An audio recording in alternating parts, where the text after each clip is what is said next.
반찬이 며칠째 그대로네. 요즘 된장찌개 안 끓여? 끓이기 싫어서 안 했어? 당신이 해 먹으면 되잖아. 그냥 물어본 건데 왜 그렇게 툴툴거려? 당신이 뭘 물어보든 짜증나니까. 그 입 좀 다물고 있으면 안 돼? 오늘 회사에서 진짜 힘들었다고. 당신이 일 못하니까 갈굼당하는 거지. 그 나이 먹고도 승진 못하는 게 더 문제야. 요즘 왜 이렇게 말이 독해졌어? 예전엔 안 이랬잖아. 예전엔 기대라도 했지. 지금은 아무 기대 안 해. 당신이랑 말하는 것도 시간 아까워서 그래. 그렇게까지 말해야 돼? 당신은 내가 얼마나 답답하게 살았는지 알지도 못하잖아. 당신 옆에 앉아서 밥 먹는 것도 참는 거야. 참는 거. 난 당신한테 잘못한 게 없는 것 같은데. 그게 문제라고. 평생 나 혼자 애 키우고 집안일하고 눈치 보고 당신은 그냥 돈 벌어온다는 말로 다 끝냈잖아. 나도 주말엔 빨래 널고 했잖아. 그걸로 뭔 생색이야? 하루 종일 집에서 TV만 보면서. 내가 제일 싫은 게 뭔 줄 알아? 당신처럼 자기 할 일 다 한 줄 알고 소파에 누워서 뒹굴거리는 남자. 미안해. 미안? 지금 와서? 됐어. 앞으로 내 인생에 당신 자리 없을지도 몰라. 혹시 당신 누구 있어? 그건 당신이 알 바 아니고? 이 집에서 나가든지 아니면 조용히 살든지 해. 아내분도 나름대로 쌓인 게 많았을 거예요. 육아하고 집안일하면서 혼자 감당해야 했던 것들이 얼마나 많았을까요? 하지만 남편 입장에서 생각해보면 회사에서 힘든 하루 보내고 집에 와서 이런 말들을 듣는다면 정말 마음이 무너질 것 같거든요. 당신이 못하니까 혼나는 거지. 그 나이 먹고도 승진 못하는 게 문제야. 이런 말들. 아무리 화가 나도 가장 가까운 사람한테 이렇게 날카롭게 말하면 상처가 얼마나 클까요? 물론 아내분도 그동안 참고 참다가 터진 거겠지만 듣는 사람 입장에서는 정말 견디기 힘들었을 거예요. 특히 마지막에 누구 있냐? 고 물었을 때 그건 당신이 알 바 아냐 라고 대답하는 부분에서는 남편이 얼마나 절망적이었을까 싶네요. 부부가 이렇게까지 서로에게 상처 주는 말을 하게 되기까지 도대체 어떤 일들이 있었던 걸까요? 영상이 궁금하시다면 구독과 좋아요 눌러주시고요. 자, 그럼 이제 이 부부의 이야기를 처음부터 한번 들어보실까요? 그날은 정말 평범한 월요일 아침이었어요. 제가 58세가 되던 해 3월의 어느 날이었습니다. 알람이 울리기 전에 일어나는 게 제 습관이라 새벽 6시 반쯤 눈을 떴어요. 옆에서 아내가 아직 잠들어 있었죠. 규칙적인 숨소리를 내면서 편안하게 자고 있는 모습이었어요. 저는 조용히 일어나서 세면을 하고 평상시처럼 운동복으로 갈아입었어요. 집 근처 공원에서 30분 정도 조깅을 하고 돌아오는 게 제 아침 루틴이었거든요. 아내는 제가 운동하고 오는 동안 아침 준비를 하곤 했어요. 운동을 마치고 집에 돌아왔을 때 아내가 이미 일어나서 부엌에서 분주하게 움직이고 있었어요. 샤워를 하고 정장으로 갈아입은 뒤 거실로 나왔을 때는 아침 7시쯤 되었을 거예요. 저는 항상 그랬듯이 거실 테이블에 앉아서 경제신문을 펼쳐놓고 읽기 시작했어요. 회사 일 때문에 국내외 경제 동향을 파악하는 게 중요했거든요. 특히 그날은 주말 동안 쌓인 뉴스들을 정리해야 했어요. 환율 변동이나 주식시장 소식들을 꼼꼼히 체크하면서 오늘 회사에서 해야 할 일들을 머릿속으로 정리하고 있었어요. 아내는 부엌에서 계란말이를 만들고 있었어요. 지글지글 팬에서 나는 소리와 함께 고소한 냄새가 거실까지 퍼져나왔죠. 함께 살면서 수천 번도 넘게 봤던 그 모습이었어요. 앞치마를 두르고 프라이팬을 능숙하게 다루는 아내의 뒷모습을 보면서 저는 별다른 생각 없이 신문 기사에 집중하고 있었습니다. 평소에 아내는 아침에 많은 말을 하지 않는 편이었어요. 저도 마찬가지로 아침 시간에는 조용히 신문을 보면서 하루를 준비하는 걸 좋아했거든요. 그래서 그날 아침도 평소와 똑같이 조용하고 평화로운 분위기였어요. 아내가 계란말이와 김치, 밥을 상에 차려놓았을 때도 평소와 다를 게 전혀 없어 보였거든요. 노란색 계란말이가 예쁘게 접시에 담겨 있었고 김치도 적당히 익은 것으로 골라서 내놓았어요. 밥도 따뜻하게 갓 지은 것이었죠. 저는 신문을 접어놓고 젓가락을 들었어요. 커피 한 잔과 함께 아침 식사를 하는 것도 저희 부부의 오랜 일상이었거든요. 아내도 맞은편에 앉아서 자신의 식사를 시작했어요. 처음 몇 분간은 정말 평범한 부부의 아침 식사 시간이었어요. 그런데 아내가 젓가락을 놓더니 앞치마를 벗으면서 저를 바라보는 거예요. 뭔가 말하려는 듯한 표정이었는데 평소와는 다른 진지한 분위기였어요. 여보, 이혼해요. 너무나 담담하고 차분한 목소리였어요. 마치 오늘 날씨가 좋다거나 마트에 다녀오겠다는 말을 하는 것처럼 자연스럽게 말이에요. 저는 젓가락을 든 채로 완전히 멈춰버렸어요. 뭔가 잘못 들었나 싶어서 아내 얼굴을 다시 쳐다봤는데 그 표정이 정말 진지했어요. 계란말이 한 조각이 젓가락에 꽂혀 있는 채로 제 손이 공중에 멈춰 있었어요. 뇌가 그 말을 이해하려고 노력하고 있는데 전혀 받아들여지지 않았거든요. 뭐라고 했어? 제가 되묻자 아내는 한 번 더 또박또박 말했어요. 이혼하자고 했어요. 28년 살았으니 이제 그만해요. 그 순간 제 머릿속이 완전히 하얘졌어요. 함께 살면서 크게 싸운 적도 별로 없었고 전날까지도 평범하게 대화를 나눴는데 갑자기 이혼이라니요. 젓가락이 손에서 떨어져 바닥에 떨어지는 소리가 유독 크게 들렸어요. 아내는 제 반응을 보지도 않고 침실로 들어가더니 옷장에서 큰 캐리어를 꺼내기 시작했어요. 파란색 대형 캐리어였는데 해외여행 갈 때 쓰던 그 캐리어였어요. 저는 황당해서 따라 들어갔죠. 아내가 자신의 옷들을 차근차근 캐리어에 넣고 있는 모습을 보면서 이게 꿈인지 현실인지 구분이 안 되었어요. 평소에 입던 블라우스들, 바지들, 속옷까지 모든 걸 체계적으로 정리하면서 캐리어에 넣고 있었어요. 마치 오래전부터 계획했던 것처럼 침착하게 짐을 정리하는 모습이었어요. 미란아, 갑자기 왜 이래? 무슨 일 있었어? 제가 다급하게 물어봤지만 아내는 고개도 돌리지 않았어요. 더 이상 할 말 없어요. 이미 마음 정했어요. 그러면서 화장품과 액세서리들까지 꼼꼼히 챙기더라고요. 화장대 서랍을 하나씩 열어서 자신의 물건들만 골라내고 있었어요. 립스틱, 파운데이션, 향수병까지 모든 걸 작은 파우치에 담고 있었거든요. 저는 그 순간 정말 당황스러웠어요. 이런 상황은 처음이었거든요. 뭔가 말을 해야 할 것 같은데 입에서 말이 나오지 않았어요. 아내의 움직임은 너무나 확신에 차 있었고 제가 뭘 말해도 소용없을 것 같은 분위기였어요. 아침 식사는 그대로 식탁 위에 남겨진 채였고 저는 멍하니 서서 아내가 짐을 싸는 모습만 바라보고 있을 수밖에 없었어요. 그 침묵 속에서 시간이 정말 느리게 흘러가는 것 같았습니다. 아내가 집을 나간 후 저는 한동안 멍하니 앉아 있었어요. 식탁 위에 그대로 남겨진 아침 식사를 바라보면서 도대체 무슨 일이 벌어진 건지 이해할 수가 없었거든요. 회사에 가야 했지만 도저히 움직일 수가 없었어요. 그때 딸 지은이가 출근 준비를 하며 거실로 나왔어요. 평소보다 30분 정도 늦은 시간이었는데 지은이가 집안 분위기가 이상하다는 걸 바로 눈치챘어요. 아침 식사가 그대로 남아있고 제가 정장을 입고도 소파에 앉아서 멍하니 있는 모습을 보더니 뭔가 심상치 않다는 표정을 지었어요. 아빠, 왜 이렇게 앉아 계세요? 회사 안 가세요? 지은이가 조심스럽게 물어봤을 때 저는 어떻게 설명해야 할지 모르겠더라고요. 갑자기 엄마가 이혼하자고 하고 집을 나갔다고 말하기엔 너무 황당한 상황이었거든요. 엄마가 집을 나갔어. 제가 힘없이 말하자 지은이가 깜짝 놀라면서 엄마 방으로 뛰어갔어요. 옷장이 반쯤 비어 있는 걸 보고는 완전히 당황하더라고요. 지은이는 바로 아들에게 전화를 걸었어요. 민수야, 지금 당장 집에 와. 급한 일이 생겼어. 아들 민수가 30분 만에 집에 도착했어요.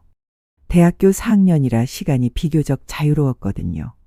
민수는 들어오자마자 심각한 분위기를 감지했어요. 지은이가 상황을 간단히 설명해주자 민수도 믿을 수 없다는 표정을 지었어요. 형제가 모여서 제게 자세한 얘기를 들은 후에 뭔가 수상하다는 결론에 도달했어요. 아무런 전조 증상도 없이 갑자기 이혼을 선언하고 나가는 게 말이 안 된다는 거였죠. 그때부터 지은이와 민수가 본격적으로 엄마의 최근 변화들을 추적하기 시작했어요. 지은이가 먼저 입을 열었어요. 생각해보니 엄마가 최근에 좀 달랐어요. 옷 스타일도 바뀌고 화장도 진하게 하고. 민수도 거들었어요. 맞아요. 그리고 스마트폰도 맨날 만지작거리고 전화 오면 다른 방으로 가서 받고 그랬어요. 두 아이들이 하나씩 증언을 늘어놓기 시작하니까 제가 놓쳤던 부분들이 하나씩 보이기 시작했어요. 평소에 소박하게 입던 아내가 언제부턴가 밝은 색깔의 옷들을 사입기 시작했고 머리도 파마를 해서 한결 젊어 보이게 만들었더라고요. 지은이가 계속 말했어요. 그리고 헬스클럽 다닌다고 하면서 거의 매일 나가셨잖아요. 전에는 운동 같은 거 별로 안 좋아하셨는데. 아내가 3개월 전부터 갑자기 건강관리에 관심을 보이면서 헬스클럽에 등록했던 게 기억났어요. 처음에는 나이가 들면서 건강을 챙기려는 건가 보다 생각했었거든요. 민수가 추가로 말했어요. 그리고 주말마다 친구들 만난다고 나가셨는데 전에 물어봤을 때 누구랑 만나는지 대답을 제대로 안 해주셨어요. 생각해보니 맞더라고요. 아내가 주말에 외출하는 횟수가 현저히 늘어났었어요. 토요일이나 일요일 오후에 나가서 저녁 늦게 들어오는 일이 잦아졌는데 물어보면 그냥 친구들과 수다 떨었다고만 대답했어요. 지은이가 좀 더 구체적인 증거들을 제시했어요. 화장품도 새로 많이 사셨어요. 명품 브랜드로 바꾸시고. 그리고 가방이랑 신발도 예전보다 훨씬 비싼 걸로 사시더라고요.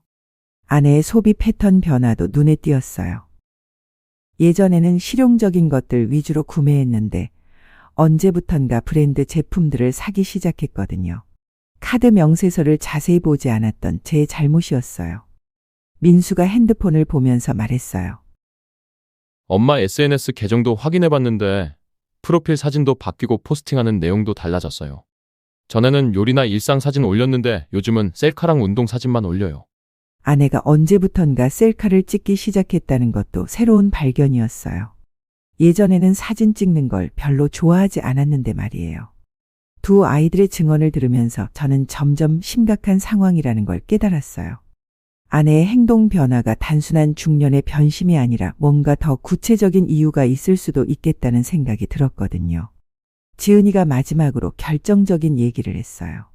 아빠, 정확한 걸 알아봐야 할 것 같아요. 이상한 점들이 너무 많아요. 그 순간 저도 마음을 정했어요. 결혼 생활이 이렇게 끝날 수는 없었거든요. 진실이 뭔지 정확히 알아봐야겠다는 생각이 들었어요. 아내가 집을 나간 다음 날부터 저희는 본격적으로 조사를 시작했어요. 지은이가 가장 적극적이었는데 직장에서 돌아온 후 바로 아내의 행적을 추적하기 시작했거든요. 먼저 아내가 다닌다고 했던 요가원에 전화를 걸어봤어요. 요가원 직원이 말하길 아내는 한 달 전에 수업을 그만뒀다고 하더라고요. 그런데 아내는 계속 요가원에 간다고 말했었거든요. 이미 거짓말을 하고 있었던 거예요. 그럼 그 시간에 대체 어디를 간 건지 궁금해졌어요. 지은이가 아내의 신용카드 사용 내역을 확인해 봤어요. 아내 동의 없이는 안 되는 일이지만 상황이 상황이니까 어쩔 수 없었죠. 카드 사용 기록을 보니 정말 놀라운 사실들이 드러났어요. 명품 브랜드 매장에서의 결제 내역이 엄청나게 많았어요. 구찌 가방에 200만 원, 샤넬 향수에 15만 원, 디올 화장품 세트에 50만 원 이런 식으로 고급 브랜드 제품들을 계속 구매하고 있었거든요. 평소 아내가 절약하는 성격이었는데 완전히 소비 패턴이 바뀐 거예요. 더 이상한 건 헬스클럽 개인 트레이닝 비용이었어요. 한 달에 80만 원씩 결제되고 있었는데 일반 헬스클럽 회비로는 말이 안 되는 금액이었어요. 개인 트레이너와 1:1 수업을 받고 있다는 뜻이었죠. 민수가 아내의 주요 동선을 파악해 보기로 했어요. 평일 오후 시간대에 아내가 자주 가는 장소들을 체크해 봤더니 패턴이 보이기 시작했어요. 헬스클럽, 고급 카페, 백화점, 미용실 이런 곳들을 순환하면서 다니고 있었어요. 특히 강남 쪽 고급 카페에서의 카드 사용 빈도가 높았어요. 한 번 갈 때마다 5만 원에서 8만 원씩 결제하는 걸 보면 혼자 간 게 아니라 누군가와 함께 간 것 같았어요. 커피 2잔에 케이크까지 주문하는 패턴이었거든요. 지은이가 아내의 미용실 예약 기록도 확인했어요. 3개월 전부터 한 달에 2번씩 미용실에 가서 헤어 관리를 받고 있었어요. 염색, 펌, 트리트먼트까지 풀코스로 받으면서 한 번에 20만 원 이상 쓰고 있었죠. 아빠, 엄마가 이렇게까지 자기 관리에 신경 쓰신 적이 없었잖아요. 지은이 말이 맞았어요. 평소 아내는 검소한 편이었고 미용실도 3개월에 한 번 정도만 갔었거든요. 그런데 갑자기 외모에 이렇게 투자하기 시작한 이유가 뭔지 의심스러웠어요. 더 충격적인 건 온라인 쇼핑 내역이었어요. 젊은 스타일의 옷들을 대량으로 구매하고 있었어요. 미니스커트, 몸에 딱 붙는 니트, 오프숄더 블라우스 같은 20대가 입을 법한 옷들이었거든요. 55세 중년 여성이 입기에는 다소 무리가 있는 스타일들이었어요. 민수가 아내의 핸드폰 요금 명세서도 확인해 봤어요. 평소보다 통화량이 3배 이상 늘어나 있었고 특히 특정 번호로의 통화가 집중되어 있었어요. 하루에 서너 번씩 그 번호로 전화하거나 받고 있었는데 통화 시간도 보통 30분에서 1시간씩이었어요. 이 번호가 누구 건지 알아봐야겠어요. 지은이가 말했지만 개인정보라 쉽게 알아낼 수는 없었어요. 하지만 통화 패턴을 보면 상당히 친밀한 사이라는 걸 짐작할 수 있었어요. 가장 결정적인 증거는 주말 동선이었어요. 아내가 친구들과 만난다고 했던 장소들을 역추적해 봤더니 대부분 거짓말이었어요. 실제로는 헬스클럽 근처 고급 레스토랑이나 호텔 라운지 같은 곳에서 카드를 사용하고 있었거든요. 특히 한 호텔 레스토랑에서는 거의 매주 토요일마다 10만 원 이상씩 결제하고 있었어요. 혼자 먹기에는 너무 많은 금액이었고 누군가와 함께 식사를 했다는 증거였죠. 민수가 더 자세히 조사해보니 아내가 외국어 학원에도 등록했다는 사실을 발견했어요. 영어회화 수업을 듣고 있었는데 20대, 30대들과 함께 수업을 받고 있었다고 하더라고요. 갑자기 영어 공부를 시작한 이유도 의문이었어요. 문화센터 수강 내역도 확인해보니 와인 강좌, 플라워 어레인지먼트, 댄스 수업까지 다양한 활동에 참여하고 있었어요. 모든 게 젊은 감각의 취미 활동들이었고 평소 아내의 성향과는 완전히 달랐어요. 아빠, 이거 확실히 누구 때문에 이러는 거예요. 지은이의 판단이 맞는 것 같았어요. 아내의 모든 변화가 특정한 목적을 가지고 있는 것처럼 보였거든요. 외모 관리부터 시작해서 취미 활동, 소비 패턴까지 모든 게 젊어지려는 노력들이었어요. 이 모든 증거들을 종합해보니 아내가 단순히 중년의 위기를 겪고 있는 게 아니라 뭔가 구체적인 대상이 있다는 확신이 들었어요. 그리고 그 대상은 아마도 제가 아닌 다른 누군가였죠. 아내의 수상한 행적들이 하나씩 드러나면서 저는 더 이상 추측만으로는 안 되겠다는 판단을 내렸어요. 확실한 증거를 확보해야 했거든요. 그래서 전문 탐정 사무소에 의뢰하기로 결심했어요. 인터넷에서 평점 좋은 탐정 사무소를 찾아봤는데 강남에 있는 신뢰 탐정 사무소라는 곳이 불륜조사 전문으로 유명했어요. 이런 일을 의뢰하게 될 줄은 꿈에도 몰랐지만 상황이 상황이니까 어쩔 수 없었죠. 탐정 사무소는 생각보다 깔끔하고 전문적인 분위기였어요. 40대 중반으로 보이는 김 탐정이 저를 맞아주었는데 이런 사건을 정말 많이 다뤄본 것 같았어요. 제가 상황을 설명하자 고개를 끄덕이면서 들어주더라고요. 요즘 50대 중년 여성분들 불륜 사건이 진짜 많아졌더라고요. 특히 헬스장이나 문화센터에서 시작되는 경우가 대부분이에요. 김 탐정의 말을 들으니 제 상황이 그렇게 특별한 게 아니라는 생각이 들었어요.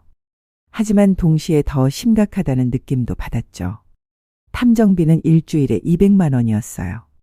적지 않은 금액이었지만 진실을 알기 위해서는 감수해야 할 비용이라고 생각했어요. 계약서를 작성하고 아내의 사진과 개인정보 그리고 제가 파악한 행동 패턴들을 모두 전달했어요. 김 탐정은 경험이 풍부해 보였어요. 아내의 카드 사용 내역과 통화 기록을 보더니 바로 수상한 점들을 짚어냈거든요. 헬스클럽 개인 트레이닝 비용이 이상하네요. 보통 이 정도 돈이면 상당히 집중적인 관리를 받고 있다는 뜻이에요. 그리고 조사 계획을 세워주었어요. 아내의 일일 동선을 추적하고 만나는 사람들을 파악하며 필요하면 사진이나 동영상 증거도 확보하겠다고 했어요. 다음 날부터 본격적인 감시가 시작되었어요. 김 탐정이 보조 탐정 1명과 함께 팀을 이뤄서 아내를 24시간 추적했어요. 저는 평상시처럼 회사에 다니면서 탐정으로부터 실시간 보고를 받았어요. 첫째 날 보고서는 충격적이었어요. 아내가 오전 10시에 집에서 나와서 헬스클럽으로 갔는데 거기서 한 남성과 만났다는 거예요. 20대 후반에서 30대 초반으로 보이는 젊은 남성이었고 둘이 상당히 친밀한 분위기였다고 했어요. 개인 트레이닝을 받는 것 같긴 한데 일반적인 트레이너랑 회원 사이로는 안 보이더라고요. 김 탐정의 말에 가슴이 철렁했어요. 예상은 했지만 실제로 확인되니까 충격이 더 컸거든요. 둘째 날에는 더 구체적인 증거들이 나왔어요. 아내와 그 남성이 헬스클럽을 나와서 근처 고급 카페로 이동했는데 거기서 2시간 넘게 대화를 나눴다고 했어요.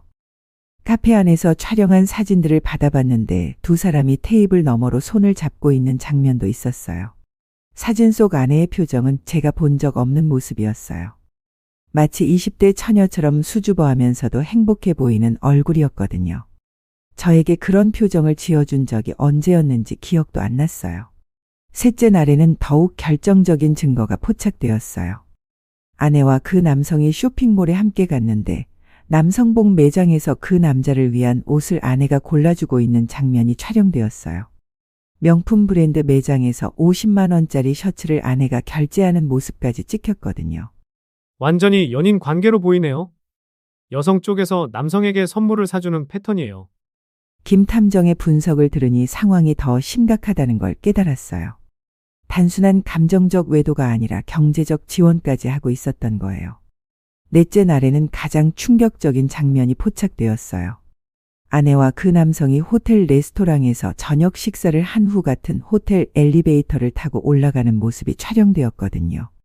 2시간 후에 함께 내려오는 장면까지 모두 기록되었어요. 탐정이 그 남성의 신원도 파악했어요. 이름은 이정훈, 32세, 헬스클럽 개인 트레이너였어요. 아내보다 23살이나 어린 남자였죠. 외모는 확실히 잘생겼고 몸도 좋았지만 아내와는 너무나 다른 세대였어요. 이 남성의 과거 이력도 조사해 볼 필요가 있을 것 같습니다. 김 탐정이 제안했고 저는 당연히 동의했어요. 어떤 사람인지 정확히 알아야 대응할 수 있겠다고 생각했거든요. 5째 날부터는 이정훈의 신원 조사가 병행되었어요. 그의 일상과 다른 여성들과의 관계 그리고 헬스클럽에서의 평판 등을 조사하기 시작했어요. 조사 결과 놀라운 사실들이 드러났어요. 이정훈이 헬스클럽에서 중년 여성들을 전문적으로 상대하는 트레이너였다는 거예요. 아내뿐만 아니라 다른 기혼 여성 회원들과도 개인적인 관계를 맺고 있었거든요. 전형적인 지골로 스타일이에요. 외모와 몸매를 이용해서 경제적으로 여유 있는 중년 여성들에게 접근하는 수법이죠. 김 탐정의 설명을 들으니 아내가 그냥 순진하게 당한 피해자라는 생각도 들었어요. 하지만 동시에 배신한 것에 대한 분노도 치솟았죠. 일주일간의 조사 결과 아내의 불륜 관계는 확실했고 상대방의 정체도 명확해졌어요. 이제 이 증거들을 가지고 다음 단계를 결정해야 했어요. 탐정의 조사가 진행되는 동안 딸 지은이가 집에서 이정훈에 대한 인터넷 조사를 시작했어요. 요즘 젊은 세대들은 온라인 검색 능력이 정말 뛰어나더라고요. 지은이가 이정훈의 이름과 헬스클럽 정보를 조합해서 찾아보기 시작했거든요. 처음에는 별다른 정보가 나오지 않았어요.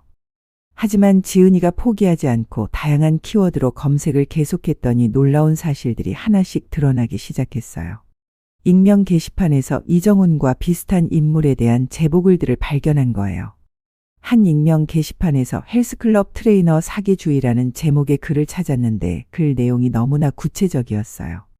32세 남성 트레이너가 중년 기혼 여성들을 상대로 감정적, 경제적 이용을 한다는 내용이었거든요. 아빠, 이거 보세요. 이정훈이라는 이름까지 나와 있어요.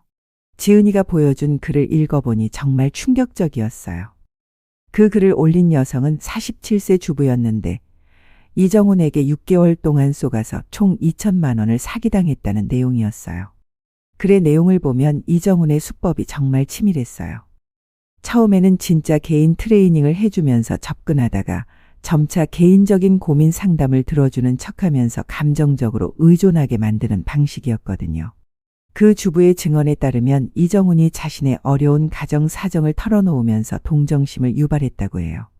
아버지가 병원비로 고생하고 있다거나 자신이 야간 대학교 등록금을 마련하느라 힘들다는 식으로 말이에요. 지은이가 더 파고들어서 검색해보니 비슷한 피해 사례들이 계속 나왔어요. 다른 헬스클럽에서도 이정훈과 똑같은 수법을 쓰는 트레이너에 대한 제보들이 있었거든요. 나이, 외모, 접근 방식이 모두 일치했어요. 이 사람 완전히 전문 사기꾼이에요. 로맨스 스캠이라고 하는 수법이죠. 로맨스 스캠이라는 건 쉽게 말해서 사랑하는 척하면서 돈 뜯어내는 사기예요. 외모 좋은 젊은 남자가 중년 여성들한테 접근해서 연애 감정 이용해 돈 갈취하는 거죠. 지은이의 설명을 들으니 상황이 더 심각하다는 걸 깨달았어요. 아내가 단순히 바람을 피운 게 아니라 전문적인 사기꾼에게 당하고 있었던 거예요. 민수도 다른 사이트들을 뒤져보기 시작했어요. SNS, 커뮤니티 사이트, 심지어 중고거래 사이트까지 모든 곳을 검색해봤는데 이정훈에 대한 제보들이 정말 많이 나왔어요. 특히 한 여성이 올린 글은 정말 자세했어요.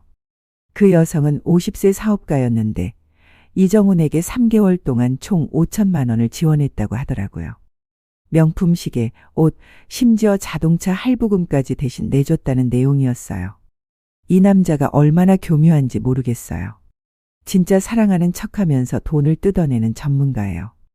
그 여성의 글에는 이정훈의 구체적인 수법들이 상세히 나와 있었어요. 처음에는 운동 지도를 진짜 잘해주면서 신뢰감을 쌓고 점차 개인적인 이야기를 하면서 감정적 유대감을 형성한다는 거예요. 그 다음에는 자신의 어려운 처지를 말하면서 도움을 요청하는데 처음에는 작은 금액부터 시작해서 점점 큰 돈을 요구한다고 했어요. 그리고 여성이 돈을 주면 더욱 친밀하게 대해주면서 착각하게 만든다는 거였죠. 더 충격적인 건 이정훈이 실제로는 기혼자라는 사실이었어요. 한 제보자가 올린 사진을 보니 이정훈이 20대 후반 여성과 함께 찍은 웨딩 사진이 있었거든요. 아내와 별거 중이라고 거짓말하면서 여러 여성들을 속이고 있었던 거예요. 이 사람 결혼도 했으면서 왜 이런 짓을 하는 거예요? 민수가 붕괴하며 말했지만 오히려 기혼자라는 사실 때문에 더 교묘하게 여성들을 속일 수 있었던 것 같았어요. 결혼 생활의 어려움이나 이혼 절차의 복잡함을 핑계로 더 많은 동정심을 유발할 수 있었거든요.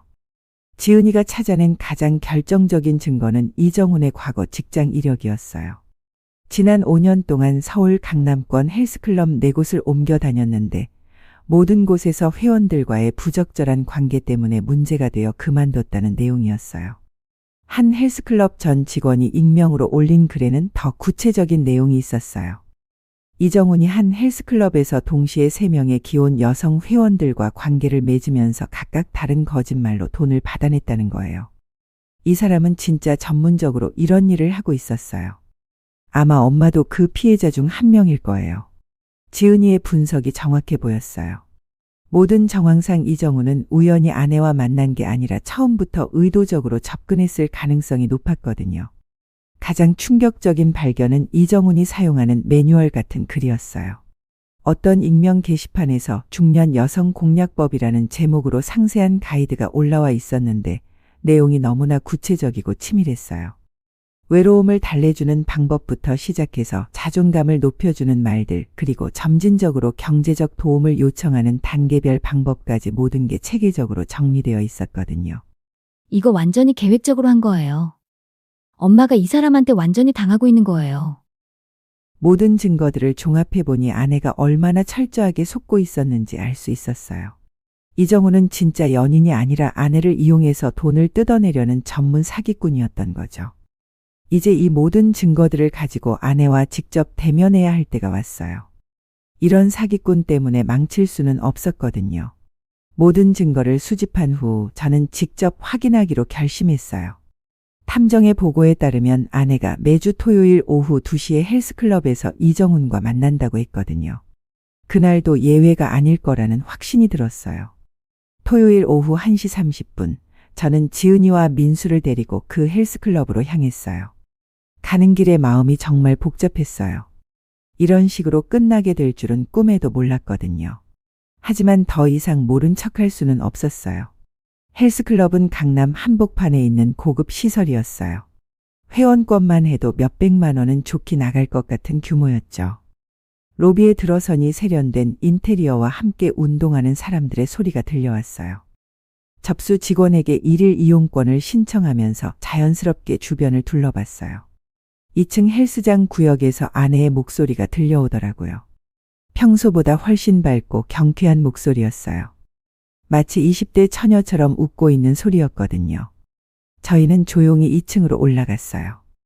헬스장 한쪽 구석에서 아내가 젊은 남자와 함께 운동하고 있는 모습이 보였어요. 그 남자가 바로 이정훈이었죠.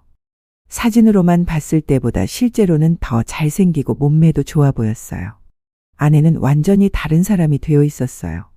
몸에 딱 붙는 운동복을 입고 있었는데 평소에 보수적인 옷차림을 고집하던 아내의 모습과는 완전히 달랐어요. 화장도 진하게 하고 머리도 파마를 해서 한결 젊어 보였죠. 이정훈이 아내의 운동 자세를 교정해 준다면서 자연스럽게 몸을 만지고 있었어요. 허리를 잡고 팔을 조정해 주는 모습이 일반적인 트레이너와 회원 사이의 관계로는 보이지 않았거든요. 너무나 친밀하고 자연스러운 접촉이었어요. 운동을 마친 후 두 사람이 헬스장 한쪽 라운지로 이동했어요. 저희도 조용히 따라가서 멀리서 지켜봤는데 둘이 앉아서 음료수를 마시며 대화하는 모습이 완전히 연인 같았어요.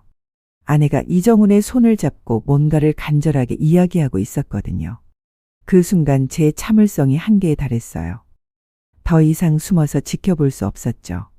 저는 지은이와 민수에게 신호를 보내고 라운지로 걸어갔어요.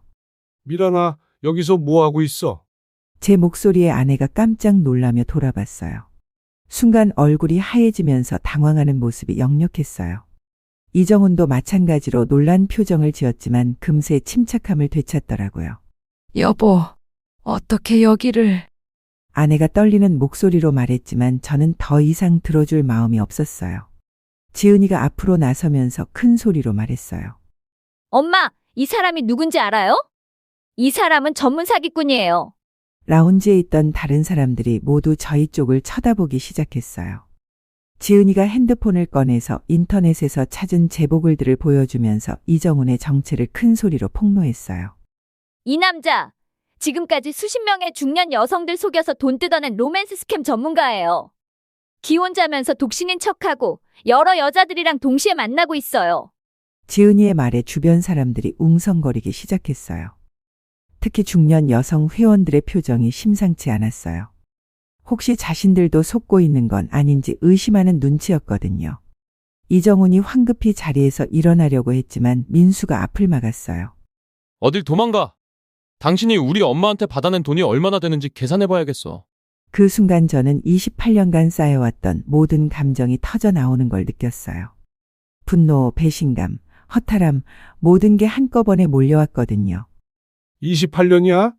28년을 함께 살면서 이런 식으로 배신할 줄은 몰랐어. 제 목소리가 라운지 전체에 울려 퍼졌어요. 다른 사람들이 모두 저희를 주목하고 있었지만 더 이상 신경 쓸 여유가 없었어요. 아이들 키우느라 고생할 때도 회사에서 힘들 때도 당신만 믿고 살아왔는데 이게 뭐야? 이게 결혼 생활의 결과야? 아내가 눈물을 흘리며 변명하려고 했지만 제가 막았어요. 지금까지 이 사람한테 얼마나 줬어? 카드 명세서 다 확인했어. 몇 천만 원을 이런 사기꾼한테 갖다 바쳤지? 이정훈이 슬금슬금 빠져나가려고 하자 지은이가 다시 큰 소리로 외쳤어요. 여러분, 이 남자 조심하세요. 인터넷의 피해 사례가 수십 건이나 올라와 있어요.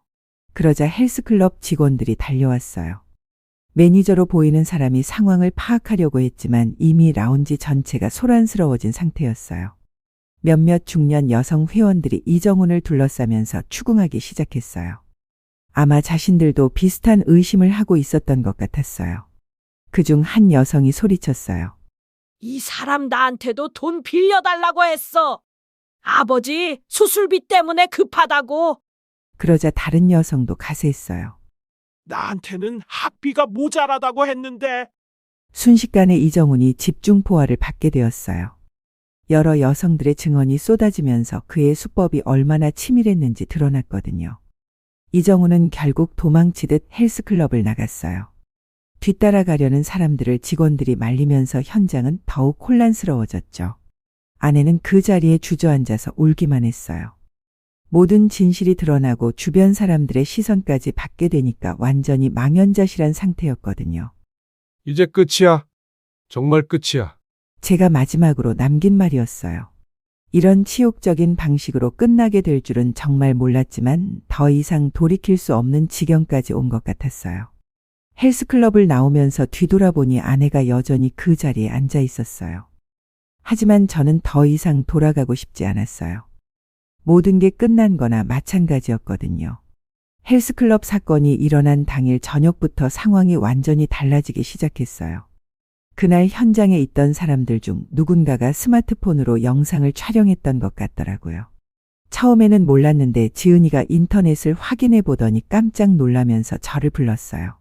아빠, 이거 봐요. 우리 일이 인터넷에 올라왔어요.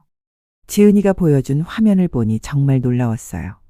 헬스클럽 불륜 폭로 사건이라는 제목으로 그날의 영상이 여러 SNS 플랫폼에 동시에 올라와 있었거든요. 유튜브, 틱톡, 인스타그램까지 모든 곳에서 확산되고 있었어요. 영상 내용을 보니 제가 아내에게 배신감을 토로하는 장면부터 시작해서 지은이가 이정훈의 정체를 폭로하는 부분, 그리고 다른 피해 여성들이 가세하는 모습까지 생생하게 담겨 있었어요. 화질도 선명하고 음성도 또렷하게 들렸죠. 첫날 조회수가 10만 뷰를 넘어섰고 댓글도 수백 개씩 달리기 시작했어요. 대부분 저에게 동정적인 반응이었지만 동시에 이정훈에 대한 분노의 댓글들이 쏟아져 나왔어요. 이런 쓰레기 같은 놈이 있다니 정말 화가 나네요. 결혼 생활을 이런 식으로 망치다니 부인이 너무한 거 아닌가요? 댓글들을 읽어보니 대부분의 사람들이 제 입장을 이해해주고 있었어요. 특히 비슷한 연령대의 기혼 남성들의 공감 댓글이 많았거든요. 둘째 날부터는 상황이 더욱 심각해졌어요. 영상이 각종 온라인 커뮤니티와 카페로 퍼져나가면서 조회수가 기하급수적으로 늘어났어요.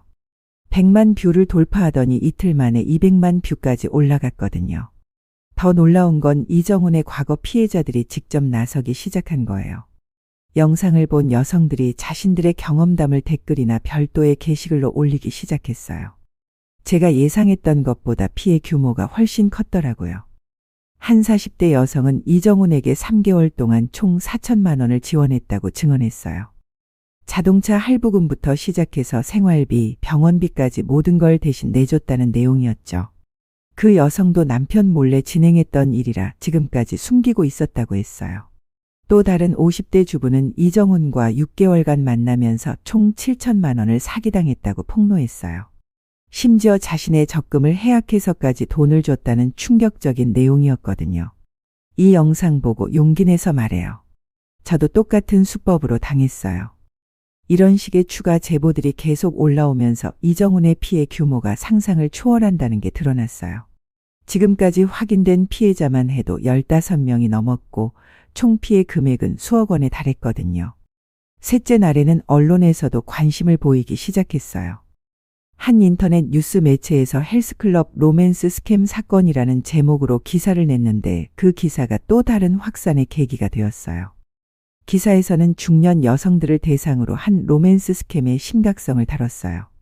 전문가 인터뷰까지 포함해서 이런 사기 수법의 특징과 예방법까지 상세히 설명했거든요. 최근 들어 헬스클럽이나 문화센터를 무대로 한 로맨스 스캠이 급증하고 있습니다. 전문가의 분석을 보니 저희 사건이 단순한 개인적 불륜이 아니라 사회적 문제의 한 사례라는 걸 알 수 있었어요. 한편 이정훈은 사건 발생 이후 완전히 잠적했어요. 헬스클럽에서는 당일 즉시 해고 조치했고 SNS 계정들도 모두 삭제한 상태였거든요. 핸드폰도 꺼놓고 연락이 안 되는 상황이었어요. 헬스클럽 측에서도 당황스러운 상황이었을 거예요.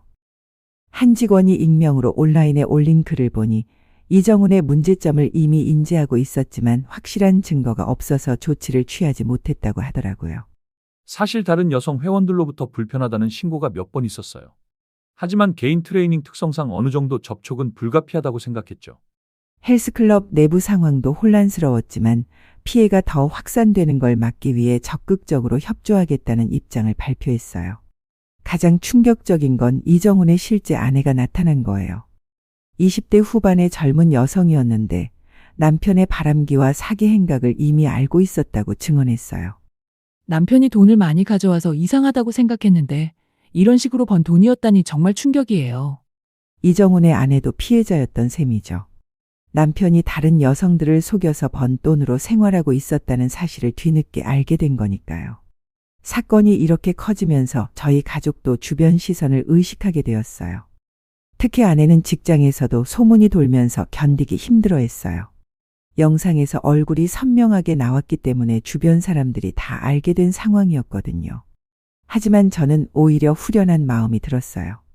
이정훈 같은 사기꾼의 실체가 세상에 알려지면서 다른 피해자들이 생기는 걸 막을 수 있게 되었거든요.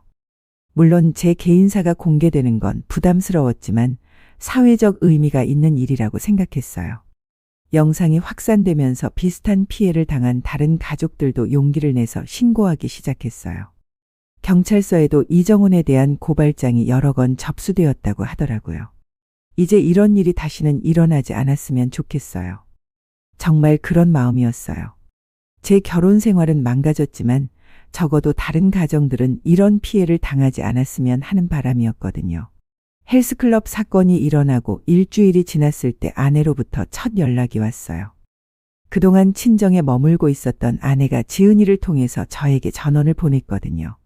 만나서 이야기하고 싶다는 내용이었는데 목소리가 많이 상해 있다고 지은이가 전해줬어요. 그 일주일 동안 아내가 어떤 상황에 처해 있었는지는 대략 짐작할 수 있었어요. 인터넷 영상이 확산되면서 아내의 직장 동료들과 지인들 사이에서도 소문이 퍼졌을 거고 무엇보다 이정훈이 완전히 연락을 끊어버린 상황에서 혼자 모든 걸 감당해야 했을 테니까요. 지은이가 전해준 얘기로는 아내가 이정훈에게 계속 전화를 걸어봤지만 번호가 바뀐 상태였다고 해요. 카카오톡이나 다른 메신저도 모두 차단당한 채였고 심지어 헬스클럽에 찾아가 봤지만 이미 그만둔 후였다고 하더라고요. 엄마가 정말 많이 후회하고 계세요. 자신이 얼마나 바보 같은 짓을 했는지 이제야 깨달았대요. 지은이의 말을 들으니 복잡한 심정이 들었어요. 한편으로는 아내도 피해자라는 생각이 들었지만 동시에 배신한 것에 대한 분노도 가라앉지 않았거든요. 아내가 이정훈에게 지금까지 준 돈을 계산해 봤더니 총 5,800만 원이었어요. 개인 트레이닝비, 선물, 식사비, 심지어 이정훈의 차 할부금까지 대신 내줬던 거예요. 제가 평생 모은 돈의 상당 부분이 그 사기꾼에게 넘어간 셈이었죠. 민수가 아내의 심정을 조금 더 자세히 전해줬어요. 아내가 이정훈을 처음 만났을 때 정말 진실한 사람이라고 믿었다는 거예요. 나이 차이에도 불구하고 자신을 진심으로 사랑한다고 생각했고 이정훈이 털어놓는 어려운 사정들도 모두 사실이라고 여겼다고 해요. 엄마 말로는 이정훈이 정말 연기를 잘했대요. 진짜 사랑하는 것처럼 행동했고 힘들 때마다 위로도 해주고 그랬다고 해요. 하지만 영상이 확산되고 다른 피해자들의 증언이 쏟아지면서 아내도 자신이 완전히 속았다는 걸 깨달은 거예요. 이정훈이 자신에게만 특별했던 게 아니라 여러 여성들에게 똑같은 말과 행동을 했다는 사실을 알게 된 거죠. 특히 아내를 절망하게 만든 건 이정훈의 아내가 나타난 거였어요. 이정훈이 독신이라고 거짓말했던 게 완전히 들통났을 뿐만 아니라 실제로는 아내와 아이까지 있는 가정남이었다는 사실이 드러났거든요. 엄마가 정말 충격받으셨어요. 자신이 다른 가정을 파괴하는 일에 휘말렸다는 걸 알고 완전히 무너졌대요. 아내는 자신의 친정에 머물면서 매일 울기만 했다고 해요. 친정 부모님들도 상황을 알게 되었는데 55세 된 딸이 이런 일로 집에 들어오니까 어떻게 대해야 할지 모르겠다고 하시더라고요. 더 심각한 건 아내의 직장 상황이었어요. 인터넷 영상 때문에 회사 동료들이 모두 알게 되었고 분위기가 너무 어색해져서 계속 다니기 힘든 상황이 되었다고 해요. 아예 사직을 고려하고 있다는 얘기까지 들려왔어요. 아빠, 엄마가 진짜 돌아오고 싶어 해요. 정말 후회하고 있고 다시 기회를 달라고 하세요. 지은이가 전해주는 아내의 메시지를 들으면서도 제 마음은 굳어져 있었어요. 물론 아내도 사기꾼에게 속은 피해자라는 건 인정했지만 그렇다고 해서 배신한 사실이 없어지는 건 아니었거든요. 아내가 이정훈에게 돈을 주기 위해서 제 몰래 적금을 해약하고 카드를 긁었던 것도 용서하기 어려웠어요. 그 돈이면 지은이 결혼 준비금으로도 쓸 수 있었고 저희 노후 준비에도 중요한 자금이었거든요. 무엇보다 아내가 3개월 동안 저에게 거짓말을 하면서 이중 생활을 했다는 게 가장 받아들이기 힘들었어요. 매일 아침마다 평범한 부부인 척 연기하면서 속으로는 다른 남자를 만날 생각을 하고 있었다는 거니까요. 엄마가 무릎 꿇고라도 용서를 구하겠다고 해요. 한 번만 만나달라고 하세요. 하지만 저는 아직 만날 준비가 되어 있지 않았어요. 감정이 정리되지 않은 상태에서 만나봤자 서로에게 상처만 더 줄 것 같았거든요. 대신 저는 아내에게 명확한 메시지를 전달했어요. 이번 일로 인해 결혼 생활을 지속하기 어렵다는 것과 법적 절차를 밟을 생각이라는 내용이었죠. 엄마한테 전해줘. 이미 끝났다고. 이제 돌아갈 수 없다고 말해. 아내의 후회가 진심일 수도 있었지만 이미 저에게는 중요하지 않았어요. 신뢰가 완전히 무너진 상황에서 다시 시작하기에는 너무 많은 것들이 깨져 있었거든요. 아내가 친정에서 지낸 지 2주가 지났을 때 결국 직접 집으로 찾아왔어요. 토요일 오후 2시쯤이었는데 저는 혼자 거실에서 책을 읽고 있었거든요. 초인종이 울려서 문을 열어보니 아내가 서 있었어요. 2주 만에 본 아내의 모습은 완전히 달라져 있었어요. 화장기 하나 없는 맨 얼굴의 머리도 단정하게 뒤로 묶었고 평소보다 훨씬 초라해 보였어요. 그동안 젊어 보이려고 했던 모든 노력들이 사라진 상태였죠. 손에는 작은 꽃다발을 들고 있었는데 아마 근처 꽃집에서 급히 산 것 같았어요. 들어가도 될까? 아내가 조심스럽게 물어봤을 때 저는 잠시 망설였어요. 하지만 언젠가는 정리해야 할 일이라는 생각에 문을 열어줬죠. 아내가 들어와서 거실을 둘러보는 모습이 마치 처음 온 손님 같았어요. 아내는 소파에 앉지도 못하고 그냥 서 있었어요. 평소에 당당했던 모습과는 완전히 달랐죠. 손을 어디에 둘지 몰라 하면서 계속 꽃다발만 만지작거리고 있었어요. 여보, 정말 미안해요. 정말 잘못했어요. 아내가 떨리는 목소리로 말하기 시작했는데 눈물이 벌써 글썽거리고 있었어요. 하지만 저는 아무 대답도 하지 않고 가만히 서 있었어요. 이미 마음을 정한 상태였거든요. 그 사람이 정말 나쁜 놈이었어. 나도 완전히 당했어. 진짜 사랑하는 줄 알았는데. 아내가 이정훈에 대한 변명을 늘어놓기 시작했지만 저는 들어주고 싶지 않았어요. 누구에게 속았든 상관없이 배신한 사실은 변하지 않았거든요. 그때 아내가 갑자기 무릎을 꿇더라고요. 거실 바닥에 무릎을 꿇고 고개를 숙이면서 진짜 용서를 구하기 시작했어요. 55세 된 여자가 바닥에 무릎을 꿇는 모습을 보니 한편으로는 안쓰럽기도 했어요. 제발 한 번만 용서해줘요. 다시는 이런 일 없을 거예요. 이렇게 끝낼 수는 없잖아요. 아내가 울면서 애원하는 모습을 보면서도 제 마음은 움직이지 않았어요. 오히려 더 확실해졌죠. 이미 너무 많은 선을 넘었고 신뢰라는 게 한 번 깨지면 다시 복구하기 어렵다는 걸 깨달았거든요. 우리 추억들을 생각해봐요.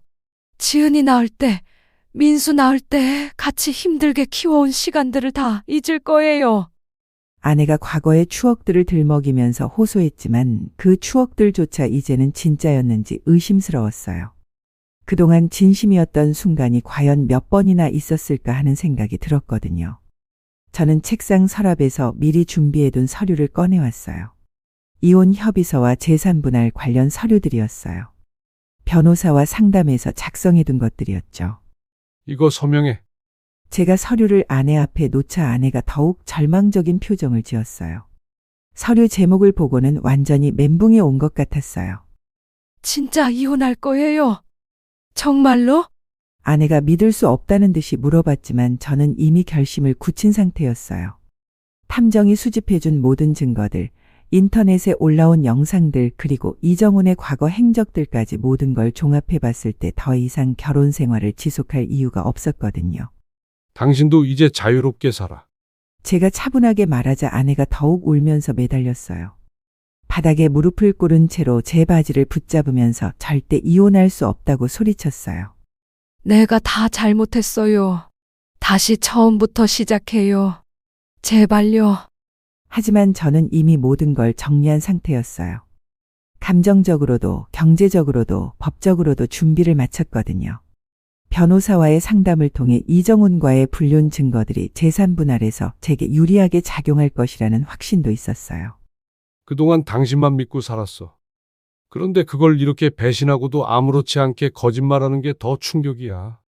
제가 진짜 속마음을 털어놓자 아내가 더욱 오열했어요. 하지만 저는 더 이상 동정심이 들지 않았어요. 오히려 이런 모습조차 연기하는 것 같다는 생각이 들었거든요. 5,800만 원이야.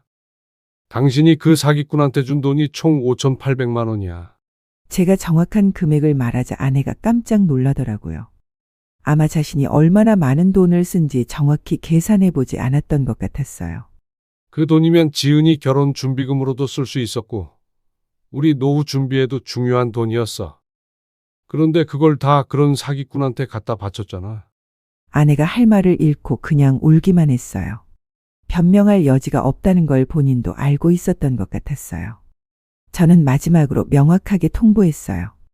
이제 정말 끝이야. 결혼 생활도 여기서 끝이고, 우리 관계도 여기서 정리하는 거야. 아내가 마지막으로 한 번 더 애원했지만 저는 더 이상 들어주지 않았어요. 대신 이혼 서류에 서명하라고 다시 한번 요구했죠. 서명 안 하면 법적으로 진행할 거야. 어차피 결과는 똑같을 테니까 협의 이혼이 서로에게 나을 거야. 결국 아내가 떨리는 손으로 서명을 했어요. 펜을 잡는 손이 너무 떨려서 글씨가 제대로 써지지 않을 정도였어요. 하지만 서명은 완료되었고 28년 결혼 생활이 공식적으로 끝나는 순간이었어요. 아내가 집을 나가면서 마지막으로 뒤돌아봤지만 저는 전혀 아쉽지 않았어요. 오히려 이제야 진짜 새로운 시작을 할 수 있겠다는 생각이 들었거든요. 이혼 협의서에 서명을 받았지만 실제 법적 절차는 별개였어요. 가정법원에 이혼 신청서를 제출하고 나서 본격적인 재산분할 협의가 시작되었거든요. 저는 이미 경험 많은 가정법 전문 변호사를 선임해둔 상태였어요. 김 변호사는 40대 중반의 여성 변호사였는데 불륜 관련 이혼 사건을 전문으로 다루는 분이었어요. 첫 상담에서부터 제게 유리한 상황이라고 분석해 주었거든요. 탐정이 모은 증거들이랑 SNS에 퍼진 영상까지 있으니까 부인 분류는 확실하게 증명됩니다. 무엇보다 아내가 이정훈에게 지출한 5,800만 원이 결정적인 증거였어요. 가정의 재산을 배우자 몰래 외도 상대에게 지원한 것은 명백한 제사 능익 및 횡령 행위로 볼 수 있다는 거였죠. 법원에서는 먼저 조정 절차를 거쳤어요. 조정위원 앞에서 양측이 합의점을 찾아보는 과정이었는데 아내 측에서도 변호사를 선임해서 나왔어요. 50대 남성 변호사였는데 처음부터 수세에 몰린 분위기였어요. 아내는 조정 과정에서도 계속 감정에 호소하려고 했어요. 28년 결혼 생활의 공로나 자녀 양육에 대한 기여도를 강조하면서 재산을 반반씩 나누자고 주장했거든요. 부인이 가정에 기여한 부분도 인정해야 하지 않겠습니까? 아내 측 변호사가 말했지만 저희 변호사가 즉시 반박했어요. 그런 기여도는 불륜 행위와 재산 횡령으로 인해 상쇄된다고 봐야죠. 조정위원도 저희 입장에 동조하는 분위기였어요. 특히 아내가 외도 상대에게 지출한 금액이 워낙 크다 보니까 이를 무시하고 단순히 절반씩 나누는 건 형평에 맞지 않는다고 판단했거든요. 첫 번째 조정에서는 합의에 이르지 못했어요. 아내 측에서 70대 30으로 제안했지만 저희는 85대 15를 요구했어요. 그 차이가 워낙 크다 보니까 조정위원도 어려워했죠. 두 번째 조정 전에 결정적인 사건이 발생했어요. 이정훈이 경찰에 체포된 거예요. 다른 피해자들의 고발이 접수되면서 사기 혐의로 구속되었다는 소식이 들려왔거든요. 이 소식이 재산분할 협의에도 큰 영향을 미쳤어요. 이제 부인이 사기 피해자라는 주장도 설득력을 잃었습니다. 김 변호사의 분석이 맞았어요. 이정훈이 전문 사기꾼으로 밝혀지면서 아내도 명백한 피해자라고 볼 수 있지만 동시에 가정의 재산을 무단으로 사용한 책임은 여전히 남아 있었거든요. 두 번째 조정에서 분위기가 완전히 바뀌었어요. 아내 측에서도 상황이 불리하다는 걸 인정할 수밖에 없었어요. 특히 언론에서도 이 사건을 다루기 시작하면서 사회적 여론이 저에게 유리하게 형성되었거든요. 재산분할 비율을 80대 20으로 조정해보는 게 어떨까요? 조정위원이 절충안을 제시했지만 저는 양보할 생각이 없었어요. 그간 모은 재산을 사기꾼에게 갖다 바친 것에 대한 책임을 확실히 물어야 한다고 생각했거든요. 결국 조정은 결렬되었고 본격적인 소송 절차로 넘어갔어요. 가정법원에서 재판이 시작되었는데 첫 재판부터 저희에게 유리한 분위기였어요. 재판부에서는 탐정이 수집한 증거들을 모두 채택했어요. 아내와 이정훈의 불륜 관계를 입증하는 사진들, 호텔 출입 영상, 그리고 신용카드 사용 내역까지 모든 게 증거로 인정되었거든요. 특히 결정적이었던 건 아내가 이정훈에게 지출한 세부 내역이었어요. 개인 트레이닝비부터 시작해서 명품 선물, 식사비, 심지어 차 할부금까지 모든 지출이 가정 경제에 부당한 부담을 주었다고 판단되었어요. 피고는 혼인 관계를 현저히 악화시키는 행위를 했을 뿐만 아니라 가정의 재산을 무단으로 처분하여 원고에게 경제적 손해를 끼쳤습니다. 판사의 중간 의견이었는데 이미 결론이 정해진 것 같았어요. 아내 측에서는 마지막으로 정신적 피해를 주장했어요. 이정훈에게 속아서 정신적 충격을 받았고 사회적으로도 매장당해서 직장까지 그만둬야 했다는 내용이었죠. 하지만 재판부에서는 그런 피해가 아내 본인의 잘못된 선택에서 비롯된 것이라고 판단했어요. 외도를 선택한 것도 가정의 재산을 무단 사용한 것도 모두 아내의 책임이라는 거였죠. 최종 판결이 나왔을 때 저는 예상했던 것보다도 더 좋은 결과를 얻었어요. 재산 분할 비율이 85대 15로 확정되었거든요. 아파트, 예금, 주식, 퇴직금까지 모든 재산의 85%를 제가 가져가게 되었어요. 원고 승소입니다. 김 변호사가 만족스러운 표정으로 말했을 때 정말 후련했어요. 이런 식으로 끝나는 건 아쉬웠지만 적어도 경제적으로는 제대로 된 보상을 받은 셈이었거든요. 아내는 15%의 재산과 개인 소지품만 가져가게 되었어요. 계산해보니 약 8천만 원 정도였는데 이정훈에게 준 돈을 생각하면 오히려 손해를 본 셈이었죠. 판결문을 받아보니 재판부에서도 이번 사건을 심각하게 본다는 걸 알 수 있었어요.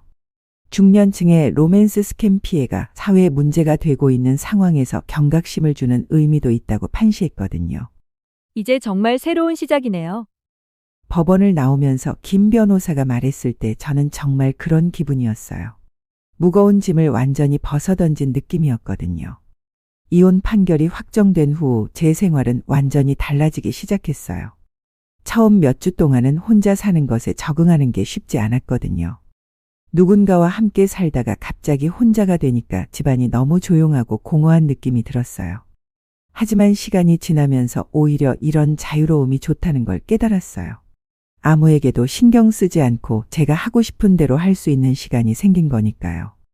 아침에 일어나서 커피 한 잔 마시며 조용히 신문을 보는 시간이 정말 평화로웠어요. 지은이와 민수가 제일 걱정을 많이 했어요. 아버지가 혼자 지내면서 우울해지거나 건강에 문제가 생기지 않을까 하는 마음이었죠. 그래서 번갈아 가면서 자주 집에 놀러 왔어요. 아빠, 혼자 계시니까 어때요? 외롭지 않아요? 지은이가 걱정스러운 목소리로 물어봤을 때 저는 정말 솔직하게 대답했어요. 오히려 편해. 눈치 볼 필요도 없고 내 시간을 온전히 내 것으로 쓸 수 있으니까. 실제로 그랬어요. 결혼 생활 마지막 몇 년간은 아내의 변화된 모습 때문에 집에 있어도 편하지 않았었거든요. 이제는 진짜 내 집에서 내 맘대로 지낼 수 있게 된 거였어요. 첫 번째 큰 변화는 주말 시간 활용이었어요. 예전에는 아내와 함께 보내는 시간이 대부분이었는데 이제는 제가 정말 하고 싶었던 일들을 할 수 있게 되었거든요. 특히 등산을 다시 시작했어요. 20대 때 즐겨 했던 등산을 30년 만에 다시 시작한 거였어요. 처음에는 체력이 딸려서 힘들었지만 점차 몸이 적응되면서 정말 재미있어졌어요. 산 정상에서 내려다보는 경치를 보면서 마음이 정말 평화로워지는 걸 느꼈거든요. 민수도 가끔 함께 등산을 갔어요. 아버지와 아들이 둘만 등산하면서 진솔한 대화를 나누는 시간이 정말 소중했어요. 결혼 생활할 때는 이런 시간을 갖기 어려웠거든요.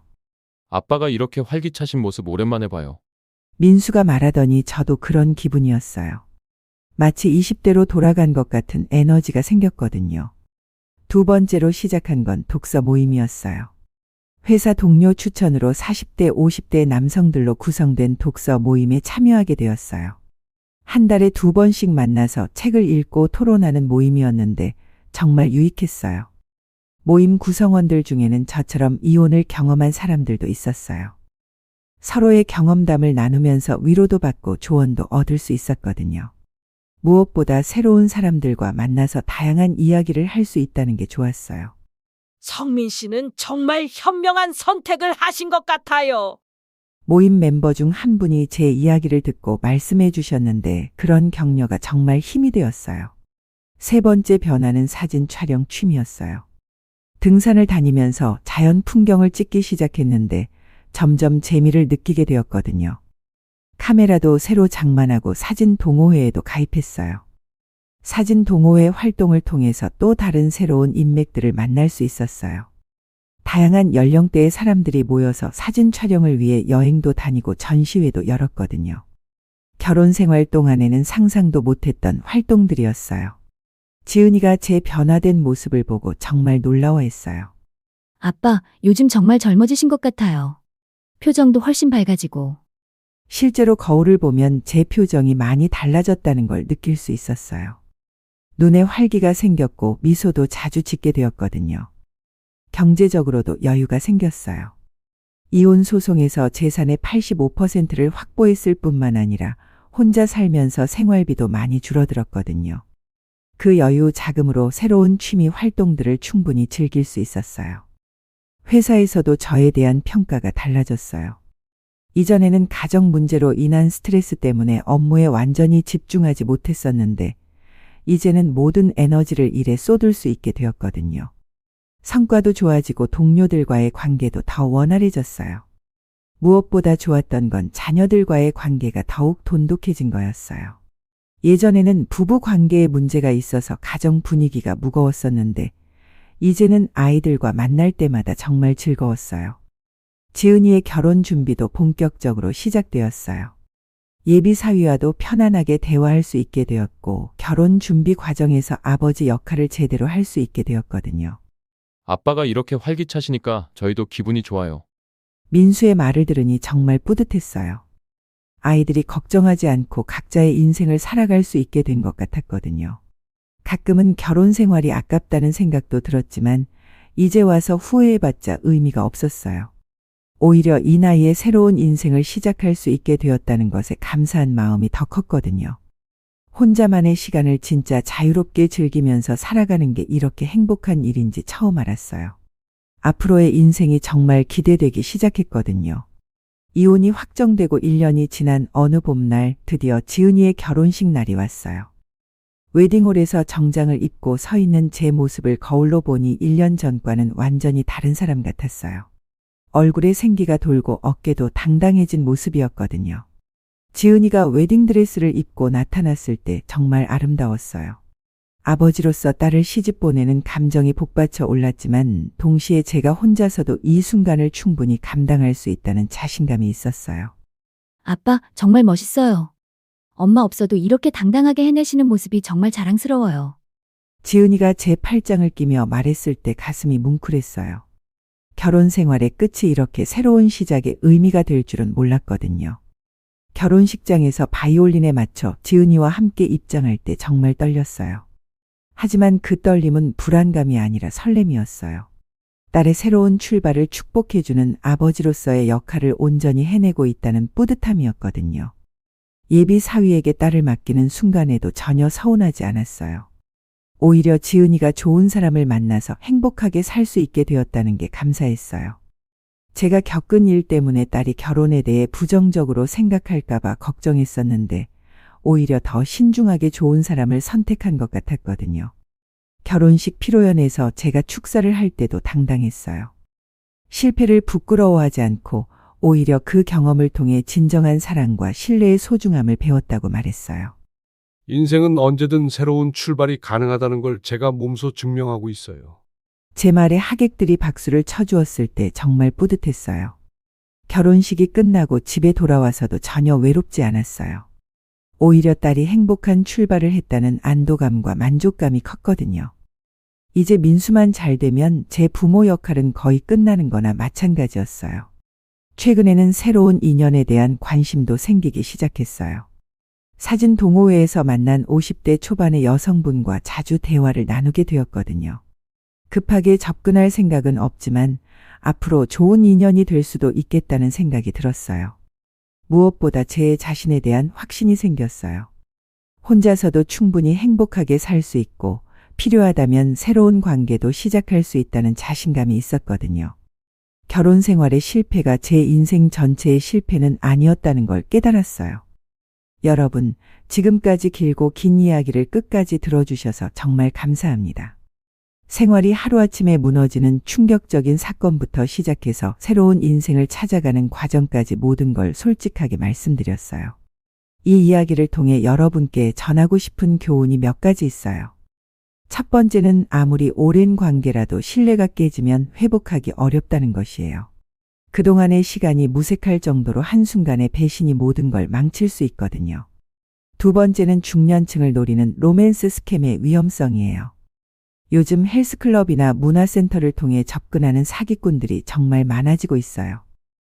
특히 외로움을 느끼는 중년 여성들을 타겟으로 하는 경우가 대부분이니까 주변에 계신 분들께도 꼭 주의하라고 알려주세요. 세 번째는 인생은 언제든 새로 시작할 수 있다는 것이에요. 저도 58세에 완전히 새로운 인생을 시작했잖아요. 나이는 숫자에 불과하고 진짜 중요한 건 앞으로 어떻게 살아갈 것인가에 대한 의지와 용기라고 생각해요. 네 번째는 가족의 소중함이에요. 이번 일을 겪으면서 지은이와 민수가 얼마나 든든한 지원군인지 새삼 깨달았어요. 혈육의 정이라는 게 정말 특별한 것 같아요. 마지막으로는 진실을 밝히는 것의 중요성이에요. 처음에는 가족 망신이 될까봐 숨기고 싶었지만 용기 내서 진실을 공개한 덕분에 더 많은 피해자들이 나오는 걸 막을 수 있었거든요. 여러분도 혹시 비슷한 상황에 처해 계시거나 주변에 그런 분이 계시다면 절대 혼자 끙끙 앓지 마시고 전문가의 도움을 받으시기 바래요. 탐정이든 변호사든 경찰이든 도움을 요청할 곳은 많이 있어요. 그리고 댓글로 여러분의 생각을 남겨주세요. 제가 내린 선택이 옳았다고 생각하시는지 아니면 다른 방법이 있었을 것 같은지 솔직한 의견을 들어보고 싶어요. 비슷한 경험을 하신 분들의 이야기도 정말 궁금하고요. 혹시 여러분 주변에도 이런 로맨스 스캠 피해 사례가 있으시다면 댓글로 공유해 주세요. 서로의 경험을 나누면서 더 많은 사람들이 피해를 당하지 않도록 도울 수 있을 거예요.